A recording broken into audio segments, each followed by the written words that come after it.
Good morning. I am Colin Smith, Project Coordinator for the Caribbean Future Forum. Welcome to the second episode of our new CaribWebDialogue series, the SDGs and You. This is the second episode in a new series of Caribbean Future Forum webinars, which aims at raising awareness of the Sustainable Development Goals, their relevance to the Caribbean, and how we as a region can achieve these goals. In today's webinar, we will focus on gender and sexual orientation and the challenge to social sustainability.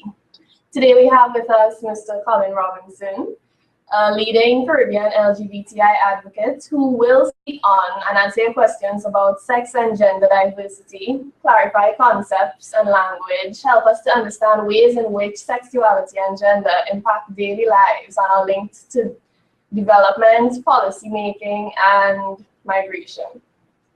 He will differentiate regional movement priorities from global discourse and identify openings and priorities for change and action through leadership, domestic law and policy, and international norming. And just to give you a bit of an introduction, Mr. Colin Robinson has worked over the past decade to domesticate Caribbean understanding and struggles about social and political inclusion of sex and gender diversity through policy work, organizational development, and communication. He is Executive Director of CAISO. It's a Trinidad and Tobago NGO founded to integrate sexual and gender diversity into nation building and governance, which uses legal and social casework for restorative justice, shapes public imagination, and mobilizes other human rights advocates. He managed the revitalization of the Caribbean Forum for Liberation and Acceptance of Genders and Sexualities by 9 leading Caribbean LGBTI NGOs. He authored the Commonwealth Opinion Paper, Decolonizing Sexual Citizenship, and he writes a Trinidad Guardian newspaper column. And just before handing over to Colin, I would just like to remind you to follow us on Twitter. You can join the discussion on our Facebook page, Caribbean Future Forum. You can also keep up to date with our website. Please feel free throughout this webinar to submit your questions through the question and answer box that you will see below the webinar viewing. And of course, without further ado, I'd like to now introduce our speaker, Colin. Thanks a lot. Good morning, everyone.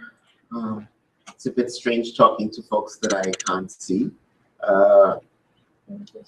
I'm very excited to accept the invitation from the Caribbean Future Forum to facilitate today's session. And I hope the discussion will indeed be rich. I'm a bit of a PowerPoint addict, and so I've got a slideshow that Kadeen is pulling up right now for you. I'm doing this at a bit short notice, so I apologize a little bit. We will have a polished version of the slides available for you, hopefully within a week or so. I thought, given the time I had to prepare, and up to yesterday I thought this was happening tomorrow, would be to share some specifically Caribbean insights from my activism and the sorts of analysis that movements in the region that are working on sex and gender diversity have been arriving at, the base and ground that experience in the work in Trinidad and Tobago, which is applicable in some ways and not in others across the region. I wasn't sure to what extent we had a common working frame about how sexual diversity is grounded in core concepts of gender, and I thought it would be good to start very, very rapidly with a breadth of terminology and concepts that maybe get us on the same page. I hope you don't get lost.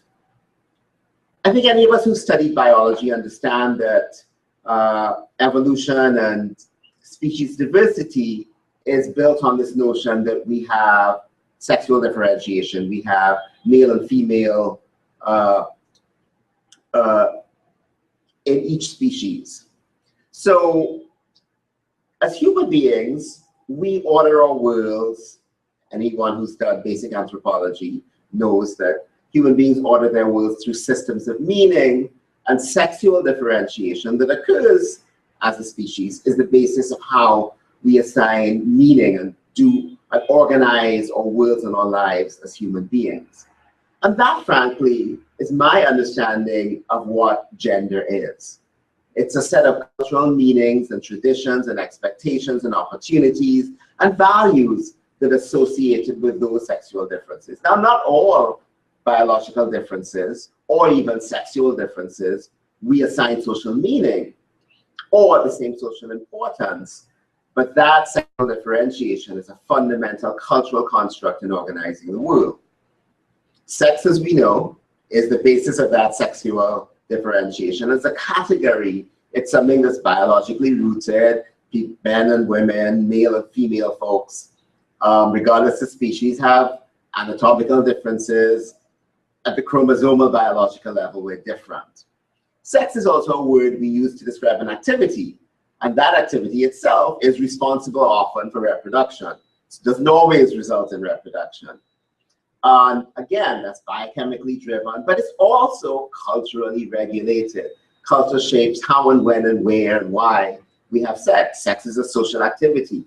And gender, that organizational structure, regulates sex.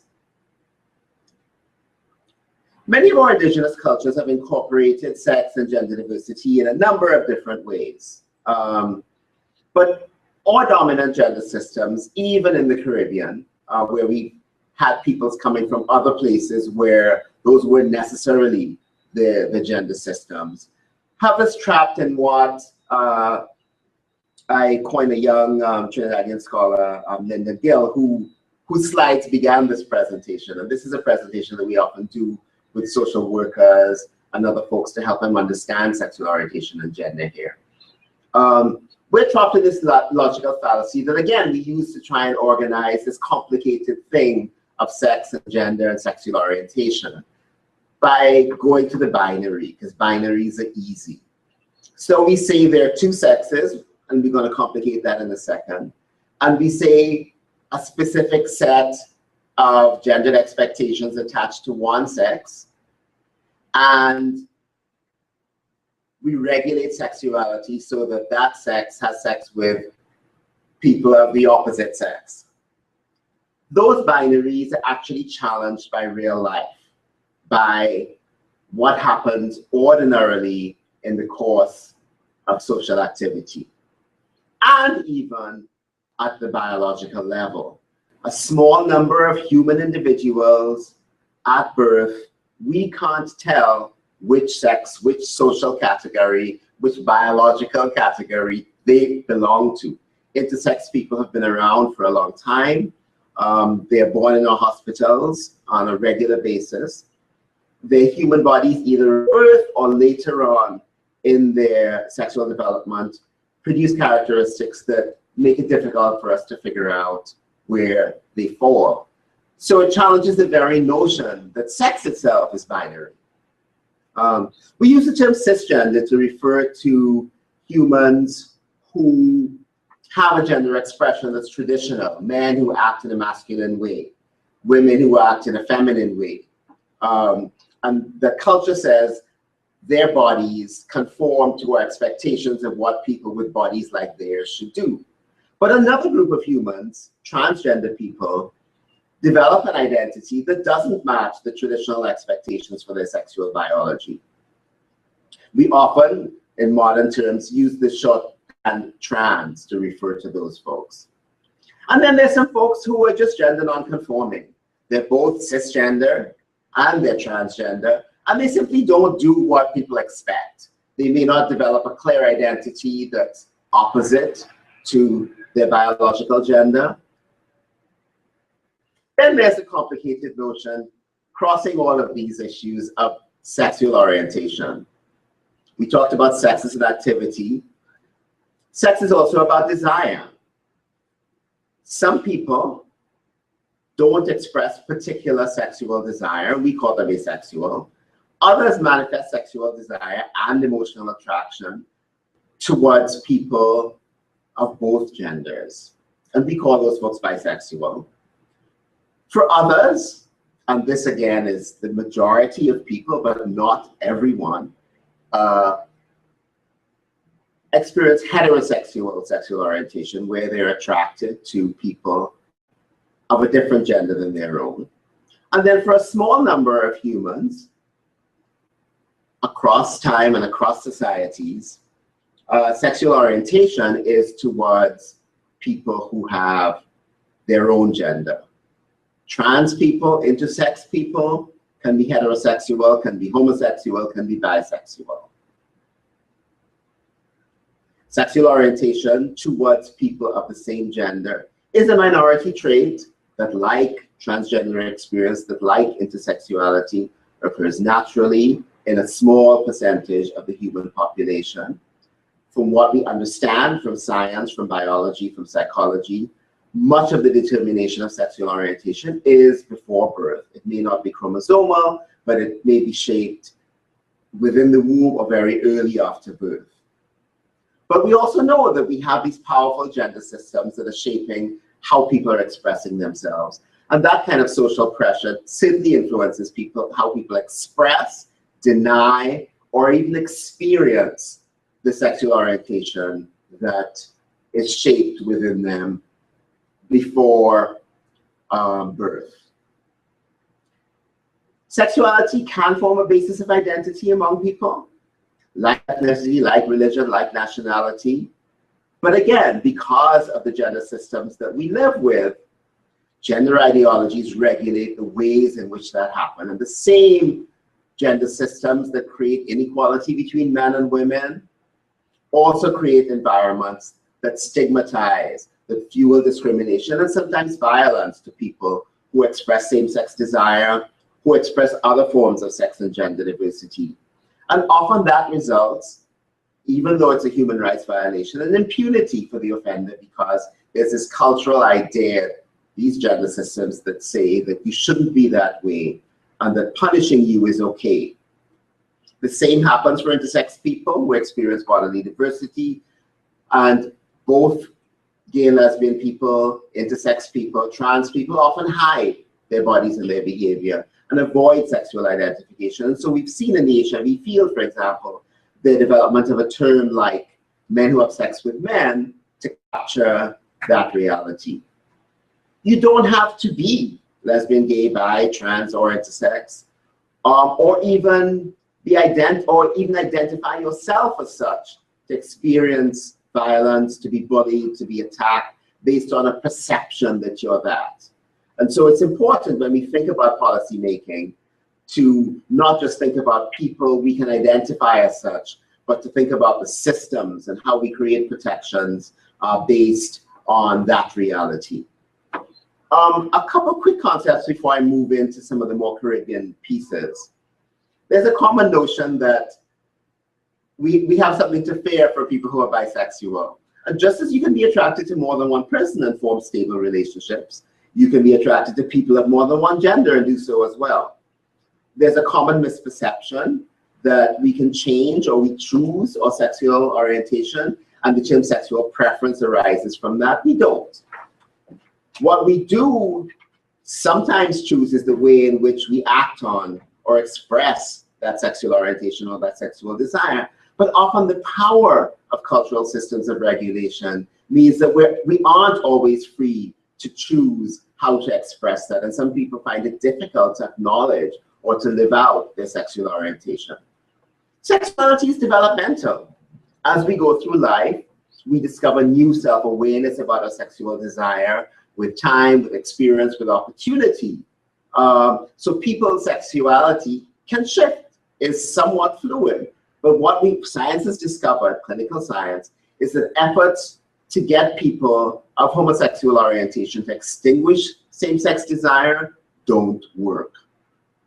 There's often a linkage between sexual trauma and sexual desire. There is a link. People who experience trauma and violence, that does shape their sexuality, but it's not a primary shaper of their sexual orientation. In fact, young people who are targeted for abuse are often targeted for abuse by the perception of the abuser of their sexual orientation, that they're vulnerable, that they can be easily silenced because of the stigma, as opposed to predation turning people gay. And finally, we assign people sex at birth, whether they're intersex, whether they're trans, based on this perception of their sexual anatomy. Often, the public debate about transgender people focuses relentlessly on who gets to use what bathroom, but there are far more critical and serious issues at stake. For intersex people, sexual assignment can often result in genital mutilation without even parental consent. Doctors decide what sex you are at birth, and as you develop a gender identity developmentally, often that can conflict with the sex that you were assigned, with what your birth document, your identity documents say. Both trans and intersex people can take advantage of medical technology to make their bodies conform better to their gender identities, both through hormone therapy as well as through surgeries that are getting more and more sophisticated. Some trans and intersex people have no desire to change their bodies. Often we've used psychiatric diagnoses such as gender dysphoria because of the high cost of these surgeries, particularly for people who come from already marginalized communities. And so psychiatry has played this complicated role in doing this clinical work of stigmatizing people at the same time enabling them to do what we call transition, which is often a period that lasts a few years, that begins with psychological processes and dressing, and that culminates in one or multiple surgeries. We used to distinguish people who had undergone that process as transsexual, but now we tend to use trans or transgender as an encompassing term and not to focus on who's had surgery and not. But as I noted, gender markers on identity documents often last a lifetime. And trans and intersex people in most Caribbean states are unable to have their gender expression and their gender appearance and their gender identity match the gender marker on the identity document, which is a huge security issue in things like banking, where identity is verified. If you're stopped by the police, if you're crossing a border, your passport says something different than how you appear. So that's a very, very quick run through some terminology and some of the sort of constructs and how LGBTI issues are embedded in core notions of gender. Let me talk a bit about the lessons that I've learned from Caribbean life, from Caribbean LGBTI life, and the way in which movements have thought and experienced some of the challenges. And it's a far more complicated, contradictory, and everyday experience than the sorts of single stories we get that impose these notions that the Caribbean is this backward place, primitive homophobia, high HIV prevalence, and gender inequality. And Caribbean localities are often as different as they are similar. There are vast differences in social experience, in how things are regulated. For some people, Jamaica is the gayest place some of us have ever been, despite the narratives of particularly violent homophobia. And places like Trinidad and Tobago or Barbados or Guyana that may, in people's imaginations, be some of the more liberal places, are actually the places that have the stiffest penalties on the books or criminalize the widest range of behaviors. And then we find places in the Caribbean and the broader Latin American region where we have protective laws, and nonetheless, we have rampant violence, particularly against trans people. And so that leads me to the 6 concerns that I want to walk you through in terms of the Caribbean. That we fetishize the law in terms of how we think about sexual orientation in particular, but also gender identity. And I want to shift our gaze from that. We also often hide behind the mask of public opinion that nothing can change or little can change before public opinion can. As a result, there's little political championship of these issues, which is what moves them in most of the places. And our states, even if everything fell away in terms of discriminatory laws, have little capacity to respond to fulfilling the lives and rights of their LGBTI citizens. Fundamentalism is a troubling phenomenon in the region that counters or moves towards development. We have very frail human rights protections. Migration is a very interesting issue that I want to raise. And I want to end with this notion that seeking justice, particularly for LGBTI people, even when there are protections, has costs. This is stepping out of the region a little bit, but it's very convenient to cite a popular American talk show host who underscores the notion that, or notions, and I just yesterday met with a public official who asked, why don't we just let the people decide these issues? And the very foundation of notions of human rights is that we don't let people decide. Human rights are not subject to popular opinion, not for any minority groups, not for anyone. That everyone in a society is entitled to a core set of protections and equality, whether they're popular or not. Public opinion is often used by politicians when they go even to human rights reviews. They say, oh, there isn't a political mandate to fulfill the human rights of LGBTI people. Well, it sort of doesn't matter. But Peter Wickham at CADRIS in Barbados has worked with the UN and with community-based groups to actually look at what people are thinking about various indices of sexual citizenship across the region. And the answers are much more complicated, and they provide some indicators of where there are openings to make change. The biggest opening is in the notion that we believe across the region, to different degrees in different places, that people should not be discriminated against based on their sexual orientation. However, we find that there's strong resistance, or nations are deeply divided over the issue of decriminalizing. In part because we know that our sodomy laws are not actively enforced. Grenada may be the exception to that. But we believe that decriminalization sends a moral message on the part of the state that we oppose. We believe that behavior is wrong, but just like you can horn your wife, but you shouldn't lose your job, we believe that LGBTI people should not suffer certain kinds of discrimination in employment, in education. And polling can help us identify the ways in which the windows to change. And this slide talks about the Trinidad and Tobago experience, that only 15% of the population believes people should be discriminated against, whereas 23% of the population opposes same-sex marriage. So there's a wide window, and there are different targets for change.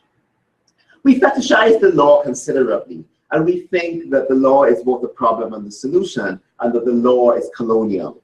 The laws criminalizing sexual desire in the region are. The fact is the opposite, that every time we've opened our law books in the Commonwealth Caribbean to sexual offenses law reform, we have criminalized more specific forms of behavior, and we've enhanced penalties for same-sex desire. And we've done that into the 1980s, well after independence. This is an illustration of what Trinidad and Tobago has done. We moved at independence in 1962 with a penalty for buggery, which was anal sex, to a penalty of 5 years, to a penalty of 25 years in the year 2000. We explicitly criminalized same-sex sexual activity, which was not explicitly criminalized at independence, 25 years almost after independence. We criminalized sexual touching between minors at the same time. And last year, a law went into effect, passed in 2012, that increased that penalty from 10 years to life in prison for young people who touch each other sexually. So the laws are not colonial, but the law is also, and the buggery and sodomy laws, and many of our jurisdictions have serious indecency laws, in addition to buggery laws. The law also, I think, has been overly fetishized as the problem and the solution. The law that most affects LGBTI people in Trinidad and Tobago is the Summary Offences Act provision against loitering, which is used to sweep men in dresses off street all the time. That's the law that's actively enforced, not the sodomy laws. Articles like this appear in the newspaper on a regular basis with names and addresses of defendants and their images and colorful descriptions of what they wore to court. Most of our constitutions, and the earliest are the worst, also protect all colonial laws from constitutional challenges based on the Bills of Rights in the Constitution. Those savings clauses narrowed with time. So the earliest states to achieve independence have the most restrictive savings clauses. And states like Jamaica have eliminated the savings clauses except for sexual offenses and other moral issues.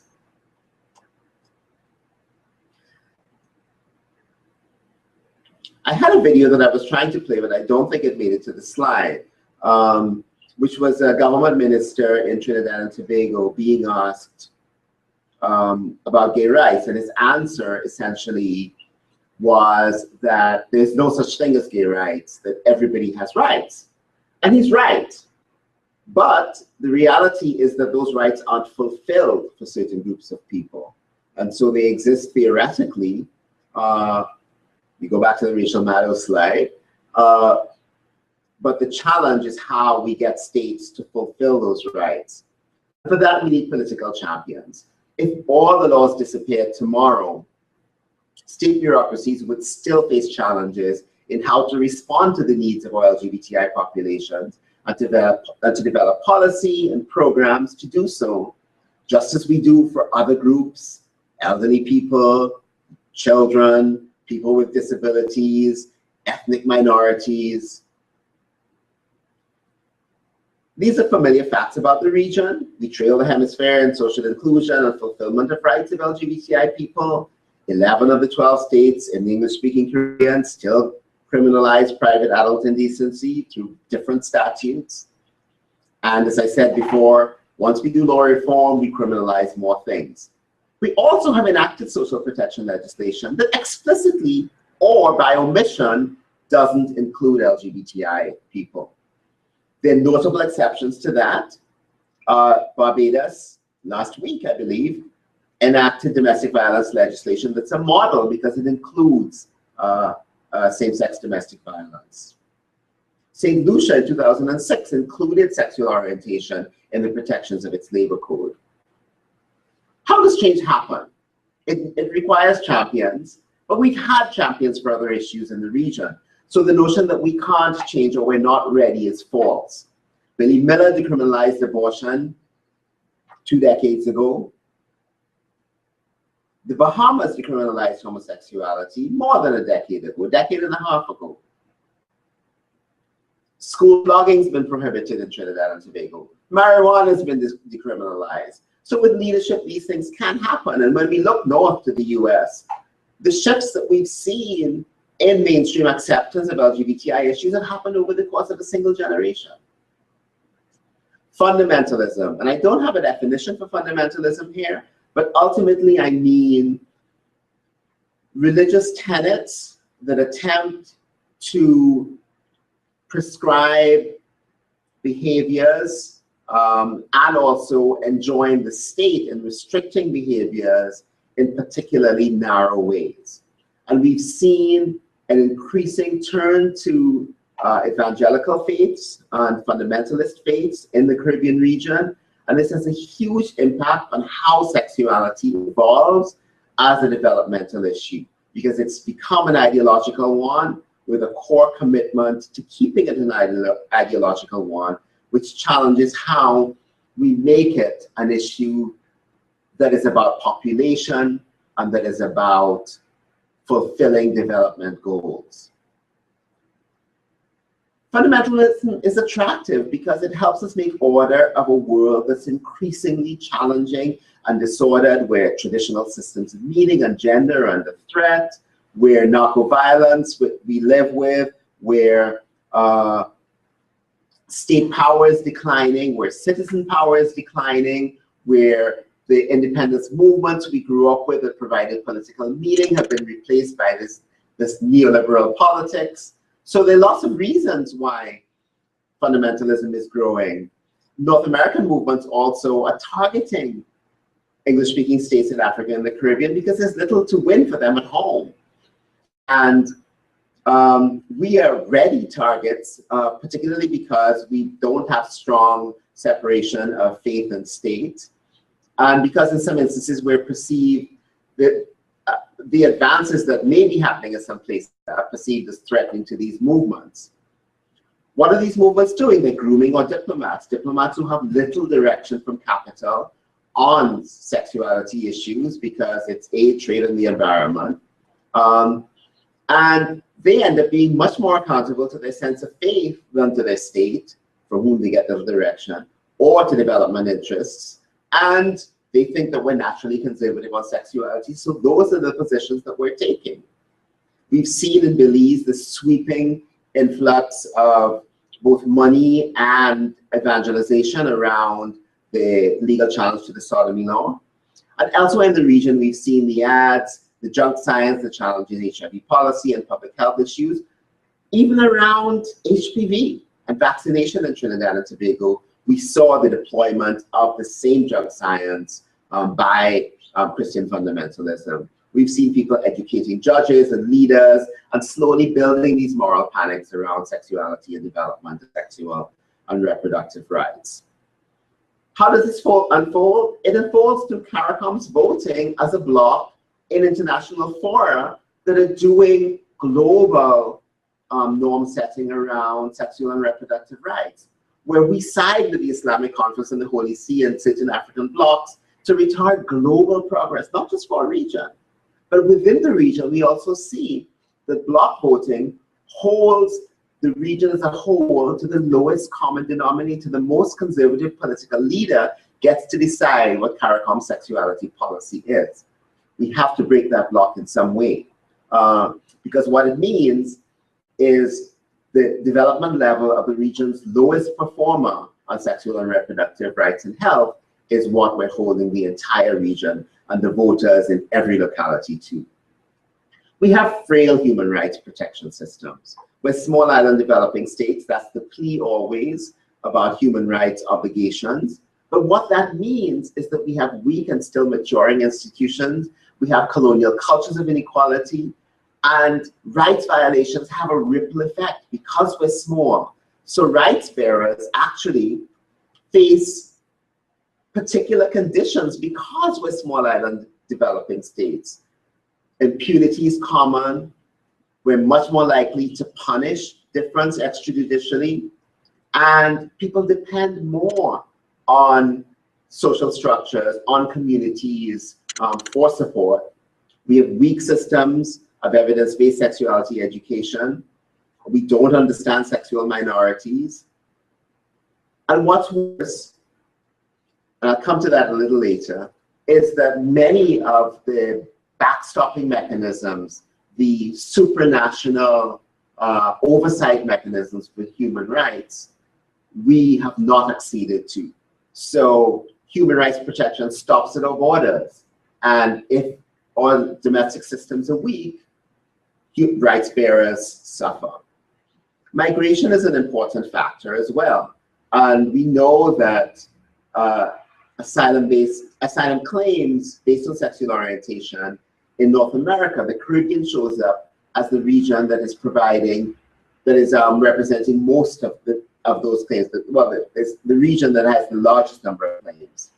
But we're also seeing within the region people fleeing persecution, for example, from Jamaica to Trinidad and Tobago or to Curacao. Migration is a long tradition out of the region, and migration fraud certainly is. But we need to evaluate what are the development costs of this migration. So let me try and wind down with a couple observations about the Trinidad and Tobago experience. We've noticed a number of focal points, and one of them has been schools. Schools provide an opportunity to be nurseries for tolerance. Instead, they're sites for bullying, for gender stereotyping, that result not just in LGBTI underachievement, but male heterosexual underachievement because they perceive scholarship and achievement as gendered. Teen suicide and self-harm we see among young people. One of our domestic organizations formed as a result of a young person's suicide. And we see in Trinidad and Tobago not public violence, as we've seen in other places in the region, but we understand violence against LGBTI people to be fundamentally domestic. And we've seen a cascade of discrimination in families, in the same schools, in communities, in employment, and a failure of safety net housing services, men's shelters that don't welcome gender non-conforming people, women's shelters that say, oh no, we don't deal with that kind of domestic violence when lesbians battered by their parents show up.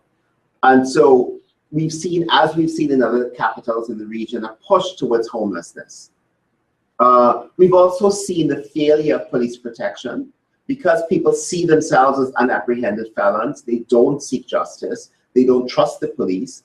Police often re-stigmatize them through name calling.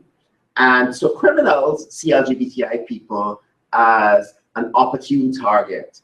We've seen a rash of entrapments using sex sites and other kinds of ways in which LGBTI people have become vulnerable and not had access to protection. I talked about public opinion with the Trinidad and Tobago example earlier. The problem has been political leadership, not the resistance of the public in terms of their opinions. We've also seen a pattern in Trinidad and Tobago in legislation of entrenching the all human rights violations. So we passed new laws. The Children Act that I mentioned before, that raised the age of consent and increased penalties, protected minors. It exempts sex within child marriage, which we have in Trinidad and Tobago. People as young as 12 can be married in certain faiths. So you protect children, but then you say that people who marry children are exempt from the enhanced penalty for crimes against children with sex, except if they're having anal sex. Then anal sex in the old regime. So all the old human rights violations of child marriage, of criminalizing consensual anal sex, you carry forward into new legislation. You decriminalize sexuality between children, lovely move. And then you say children of the same sex who touch each other are exempt from that decriminalization and go to jail for life. But we've seen protective legislation in the region. Barbados, I mentioned recently. We've seen Guyana change its constitution at the legislative level to include protections based on sexual orientation. I mentioned St. Lucia. And even in Trinidad and Tobago in 2004 and 2011, we included affirmative elements in different pieces of legislation on privacy and on extradition. Movement thinking is critical in shaping how we move forward. And in the locally, we've come together as 6 different organizations in our recent election campaign and focused on a number of prescriptions that I wanted to share as thoughts that may or may not have relevance elsewhere in the region. We've talked about the critical importance of representation and looked at our Senate's independent benches, which are factors throughout, I think, the Commonwealth, Caribbean, as opportunities as they've been used before for disability or gender or geographic representation to increase LGBTI representation where governors general can make appointments. We stress the importance of championing equality and non-discrimination by politicians, of the state listening and building its capacity, of course, of strengthening those human rights and redress mechanisms, and increasingly saying, let's have supranational oversight so that our people are protected, of targeting police, not doing broad-based police training, but doing targeted training to capacitate key parts of the police force as opposed to broad-based training. And we've also noted that the good things in policy and state capacity for intersex people who legislators get, understand, and their bodies make that easy, those are the same benefits the transgender people who legislators don't get need. We've talked about setting aside public housing units to create targeted transitional supporting programs for housing for homeless youth. These are issues that are faced in Castries, in Montego Bay, in Kingston as well. And also we've talked about having disowned minors get access directly to social welfare. We've talked about schools as nurseries for tolerance, where you're doing bullying protection, you're doing sexuality education, but you're also building human rights cultures for the future adults. And we've talked about not wasting political capital on decriminalizing unenforced laws, but focusing on protective legislation, as we've seen in Barbados and St. Lucia. Meanwhile, what states can do is formalize the process of not prosecuting consensual sexuality by declaring a moratorium, as we've done in some instances with death penalty. I want to close with one very quick idea, and I'm not going to walk through all the points on the slide, so you can ask questions. And that's that justice seeking has costs. That's the core conclusion we've made in our movement here domestically.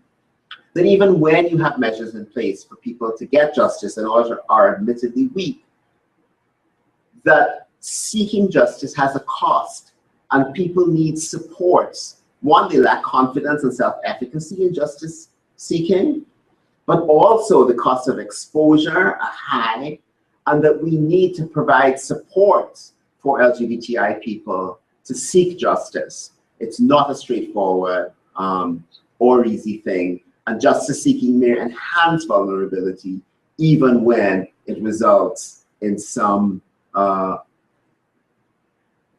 in a positive judgment. So I want to close there, put up a way to contact me if you want to continue the discussion beyond today. Thank you.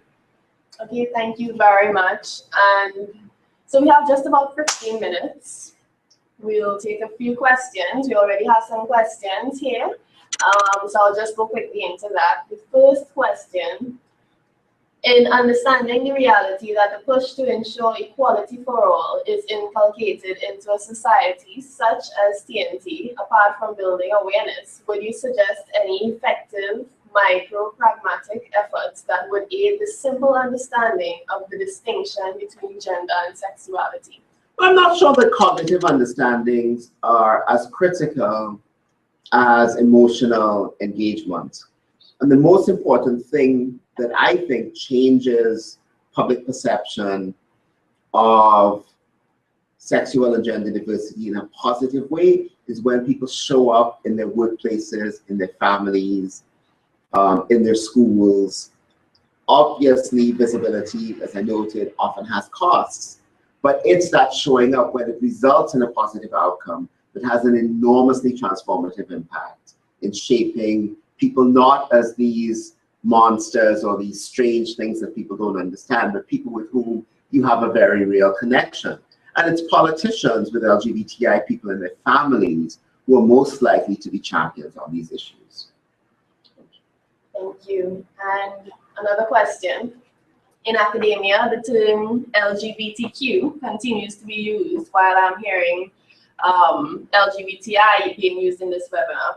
So please clarify the distinction between Q and I, because in literary theory, we teach the notion of queer as referring to the idea that our identities are performative and not universal. Sure. It's in a policy realm, that's much less useful. Certainly there are people who identify as queer.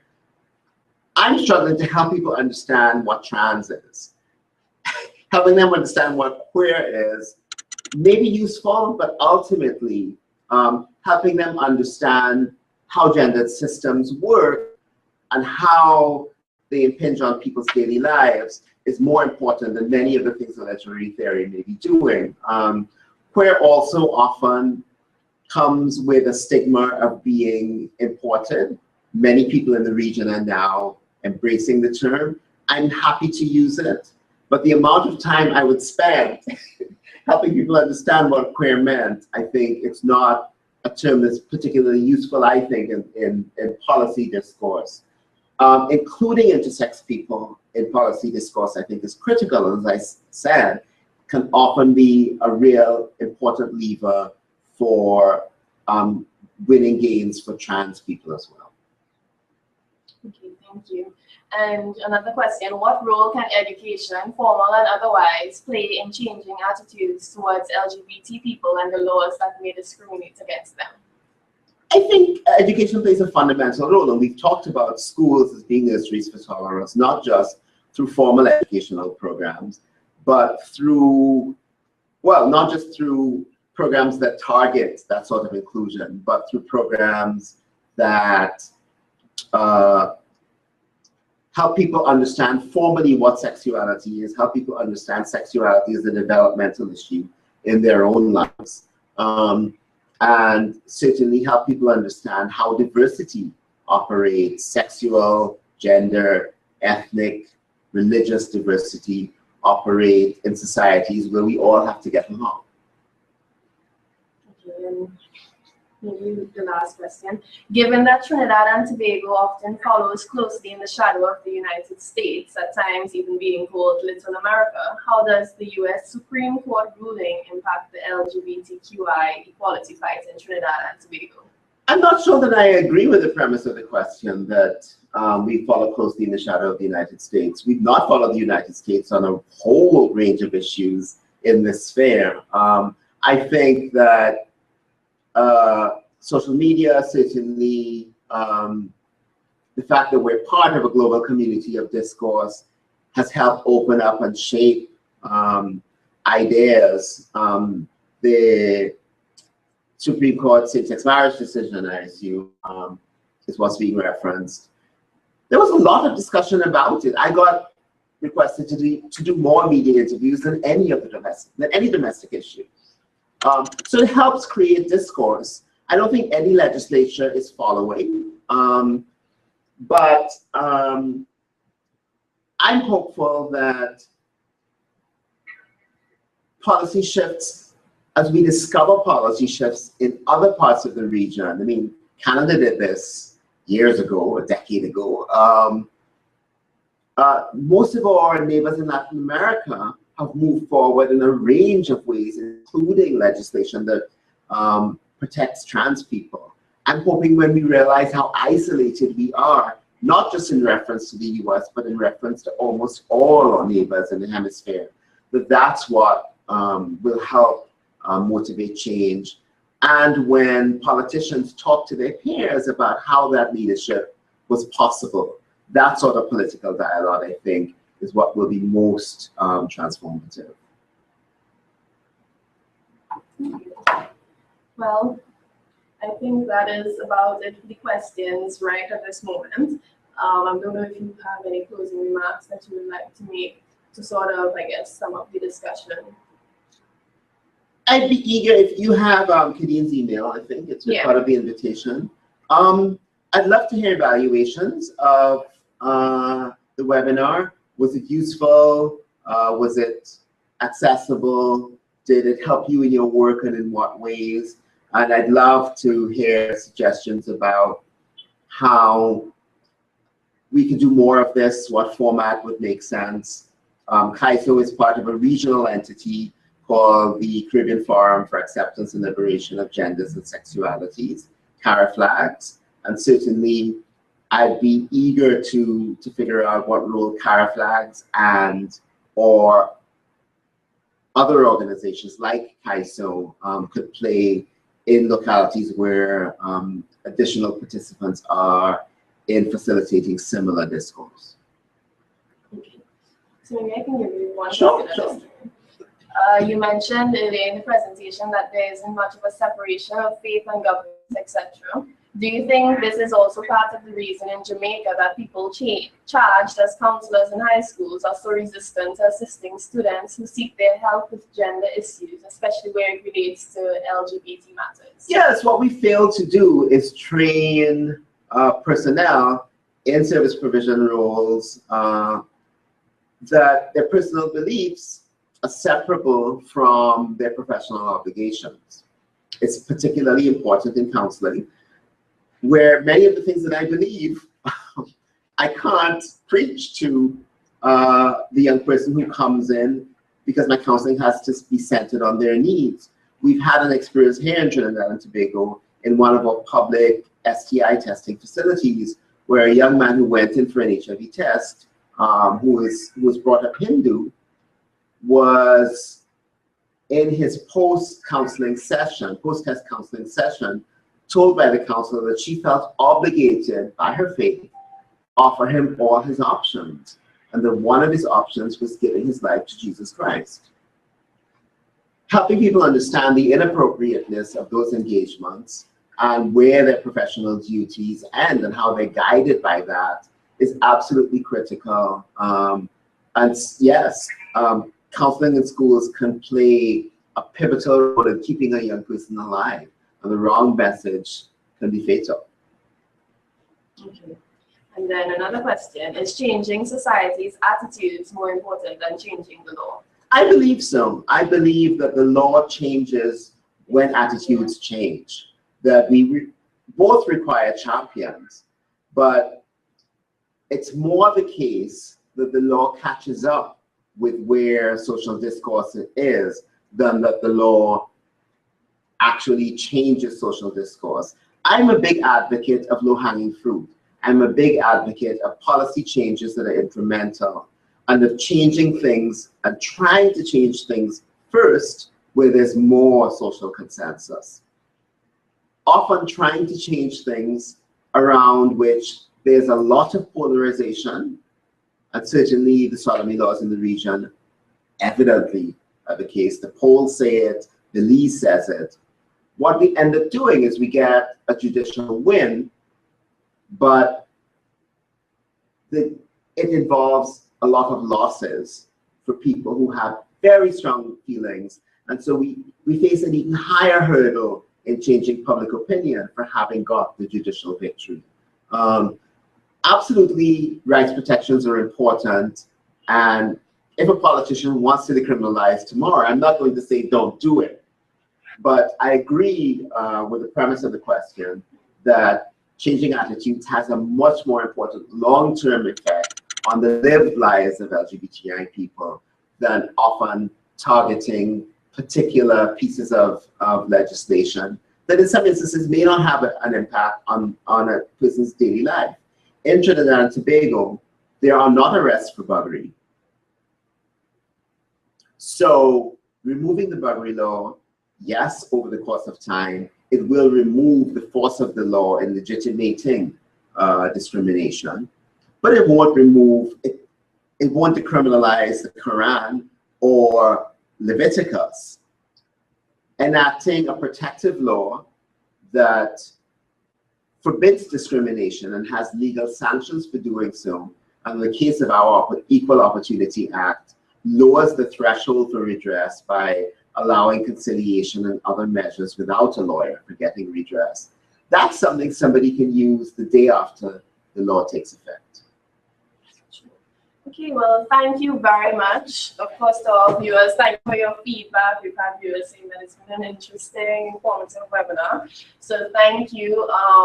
Just in closing, I would like to say, of course, thank you to our speaker, Mr. Robinson. Your webinar has definitely been very informative. For those of you who may have experienced a lag in the presentation, I think in re-uploading the webinar recording, we'll ensure that the slides are in place with the audio. Yeah. And I'd like to say thank you to our partners, of course, to you, our viewers. Please remember to follow this discussion, continue to send your comments, continue to send any questions, possibly. We have Mr. Colin's, Mr. Robinson's contact information. Be sure to follow us on Twitter, join our Facebook page, Caribbean Future Forum, and do enjoy the rest of your day. Have a great day, folks.